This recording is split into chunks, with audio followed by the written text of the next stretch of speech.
The little creature was crying, standing alone beneath a eucalyptus tree, trembling, its tiny round ears flat against its head. A baby koala, no bigger than a man's forearm, was letting out sounds that no one who heard them could easily forget. Soft, desperate, broken little cries, the kind that don't need translation.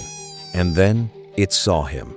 A man, a stranger, someone it had absolutely no reason to trust. Without a moment's hesitation, the baby koala walked straight toward him on the open ground, completely exposed, in broad daylight, and wrapped both of its tiny arms around the man's leg. It looked up at him, with eyes so full of pleading that the man stood completely frozen. He had no idea what was happening. He had no idea that what was about to unfold over the next 20 minutes would be one of the most extraordinary acts of interspecies communication ever witnessed. He didn't know that this tiny animal, this baby no older than a few months, had just made the bravest decision of its short life. He didn't know yet that somewhere nearby, a mother was running out of time. Let's go back to the beginning, because to understand the courage of what this baby koala did, you need to understand just how desperate things had become. Koalas are not social animals by nature. They are quiet, solitary, and deeply private. They spend up to 22 hours a day sleeping in the high branches of eucalyptus trees, descending only when absolutely necessary. They do not seek out humans. They do not approach strangers. Every instinct they are born with tells them to stay hidden, stay silent, stay safe. So when this baby koala came walking out of the undergrowth alone, exposed, and crying something was very, very wrong. The man who first noticed it had been enjoying a quiet afternoon outdoors. He had his phone out and had begun filming the little animal, charmed by its appearance, the way many people would be. A baby koala, after all, is one of the most disarming sights nature has to offer. Enormous dark eyes, a velvet nose, fur like a child's stuffed animal brought to life. But this koala wasn't posing. It wasn't curious. It was frantic. When it reached him and wrapped its arms around his leg, the man's first instinct was warmth and amusement. He assumed, the way most of us would, that the baby was simply being playful, that maybe it was lonely, that maybe it wanted company or affection. He reached down and gently stroked the top of its head. The baby koala went still. It looked up at him, and then, heartbreakingly, its expression shifted the way a child's face falls when they realize the adult they're talking to simply doesn't understand them. Disappointment, confusion, a desperate recalculation. It turned and walked away. The man watched it go, puzzled. His girlfriend, who had been nearby, wondered if the little animal might be hungry or thirsty. It was warm outside after all, and the baby was clearly distressed. She went and retrieved water and food. A kind gesture, a reasonable assumption. But the baby koala didn't stop, didn't look at the food, didn't acknowledge the water. It barely paused. Its dark eyes kept moving, kept searching, as if it was running some internal calculation. How do I make them understand? How do I make them see? And then it turned around and came back. This time, it didn't just hug the man's leg.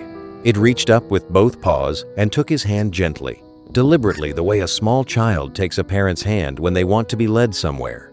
And it looked up at him, waiting. This time, something clicked. The man felt it, that shift from confusion to comprehension. The food had been refused. The comfort had been rejected. This animal wasn't looking for play or food or affection. It was asking for something else entirely. It was asking for help. He stood up. He didn't know where he was going. He didn't know what he would find, but he started to follow. And here is the moment worth pausing on. Because what happened next, in the space between the man standing up and what he eventually found, is something that should stop all of us in our tracks. This baby koala, frightened, small, completely vulnerable, turned around and looked back at the man, saw that he was moving, saw that he was following, and something in its body changed. The frantic urgency gave way, just slightly, to something that looked almost like relief. It moved faster now, with purpose, glancing back every few steps to make sure the man was still there. The baby koala had decided, against every instinct it possessed, to believe that this large, strange, unfamiliar creature could help.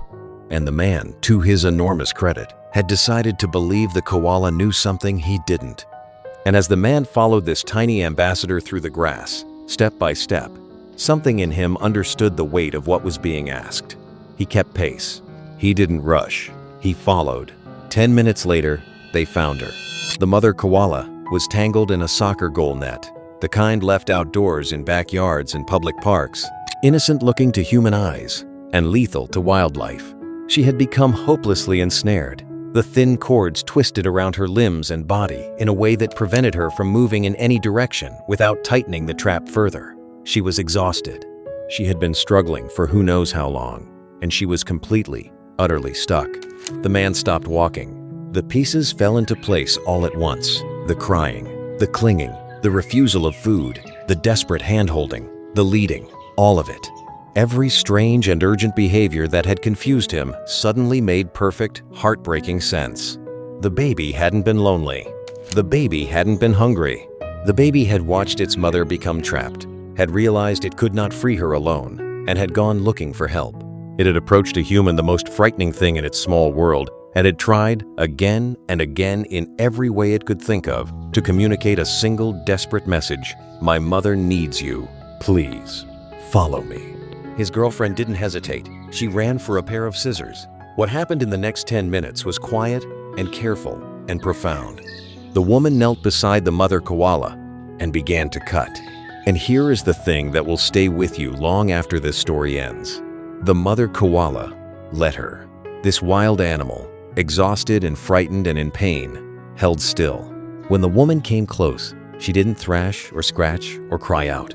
She lowered her head, as if she understood that what was coming would help her.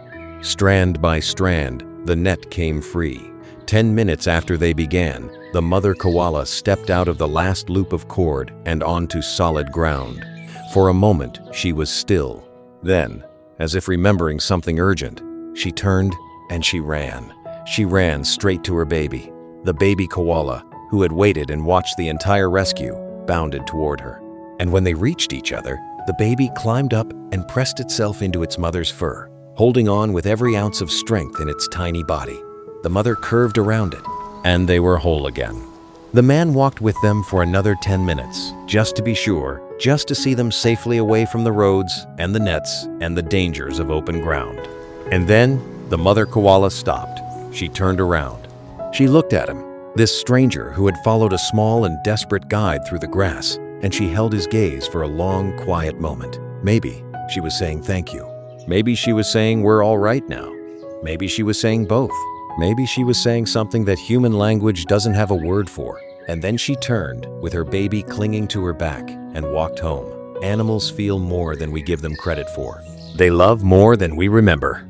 And sometimes in moments of impossible desperation, they reach across the enormous distance between their world and ours, and they ask us to be better than our fear. A baby koala, alone and terrified, decided to trust a stranger with the most precious thing in her world. All he had to do was pay attention. All he had to do was follow. May we all have the wisdom to follow when something small and brave is trying to lead us somewhere important.